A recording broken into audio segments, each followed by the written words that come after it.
Halo semuanya, selamat datang kembali di update analisis kripto harian hari ini 12 April 2026. Kondisi pasar saat ini sedang berada dalam masa transisi yang cukup menarik, di mana sentimen pelaku pasar mulai bergeser di tengah dinamika ekonomi global yang terus menekan pergerakan harga. Mari kita bedah bagaimana struktur market saat ini dan apa saja yang perlu kita perhatikan agar tetap objektif dalam melihat tren Bitcoin dan aset kripto lainnya. Penting untuk dipahami bahwa seluruh pembahasan dalam video ini murni bersifat edukatif dan analisis pasar.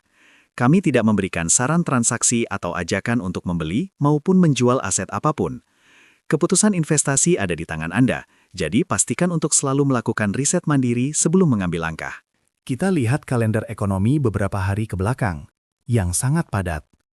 Kita sempat melihat data krusial seperti angka inflasi CPI Amerika Serikat, serta laporan ketenagakerjaan Kanada.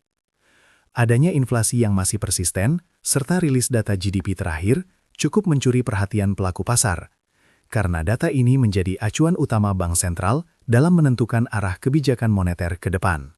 Berita besar pertama datang dari Federal Reserve, yang memberikan isyarat adanya potensi kenaikan suku bunga lebih lanjut. Kekhawatiran akan inflasi yang belum mereda membuat bank sentral mempertimbangkan pengetatan kebijakan yang lebih agresif. Hal ini tentu menjadi perhatian utama bagi investor aset berisiko seperti kripto, karena potensi pengetatan likuiditas di pasar.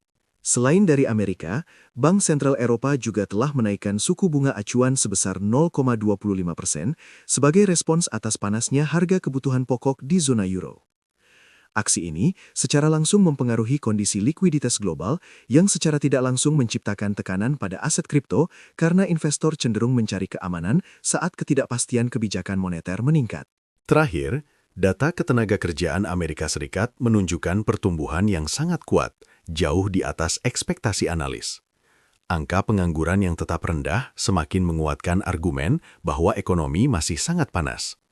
Meskipun terlihat positif secara ekonomi, bagi pasar kripto ini justru tantangan, karena ekspektasi suku bunga tinggi bisa terus menekan harga aset digital yang tidak memiliki imbal hasil langsung. Melihat dari sisi psikologis, Fear and Greed Index saat ini berada di angka 50, yang artinya kondisi pasar sedang berada di fase netral. Ini menunjukkan bahwa antusiasme beli dan tekanan jual sedang berada dalam titik seimbang, setelah sempat berada di dominasi ketakutan pada pekan lalu. Pasar saat ini terlihat tidak mau gegabah dan cenderung menunggu katalis besar. Jika kita bicara soal siklus, P-Cycle Top saat ini menunjukkan jarak yang masih cukup lebar antara rata-rata pergerakan 110 hari dan 350 hari. Indikator ini masih cukup jauh dari garis peringatan, yang dalam konteks analisis teknikal klasik berarti kita belum memasuki area puncak euforia pasar yang biasanya ditandai oleh irisan kedua garis tersebut. Well multiple saat ini berada di angka 0,73, sebuah level yang mencerminkan fase di mana profitabilitas penambang sedang berada dalam tekanan. Nilai di bawah 1 biasanya sering dianggap sebagai area yang cukup menarik bagi akumulasi jangka panjang, karena menunjukkan adanya fase efisiensi di mana pasar sedang membersihkan tekanan jual dari sisi penambang. Dari total 30 indikator siklus yang kita pantau hari ini, tidak ada satupun yang memicu sinyal jual secara serentak.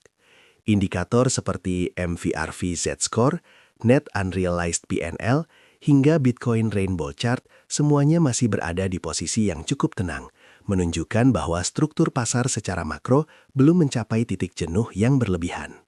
Sekali lagi diingatkan bahwa seluruh isi konten ini hanyalah untuk tujuan edukasi dan pandangan analis. Tidak ada ajakan untuk melakukan tindakan keuangan tertentu. Kripto adalah aset dengan resiko yang sangat tinggi, jadi selalu pahami profil resiko Anda sebelum bertindak. Terima kasih telah menyimak hingga akhir, sampai jumpa di analisis berikutnya.